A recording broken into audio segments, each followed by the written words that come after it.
እባካችሁ ሃይማኖታችን አትንኩን። ኦርቶዶክስ ተዋህዶን አትንኩብን። ማቋሚያችንን፣ ጽናጽናችንን፣ ከበሯችንን መውሰዳችሁ ሳያንሳችሁ ጭራሽ ስዕል አድኖችንን ሲቀድላችሁ ጭራሽ በሃይማኖታችን መጣችሁ።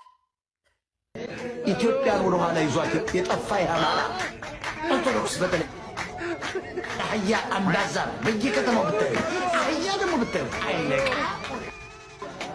እነዚህ ሰዎች እኮ ጧት ነይ የሚየ ማርያም ይዘምራሉ።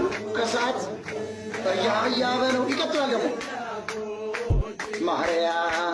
ማርያምን ስትል ትቆይና ከሰዓት ደግሞ አህያ በለው ምጣ እሺ የቲክቶክ አሁን የአማራት ግን ይሄ ነው። እያያ ባለው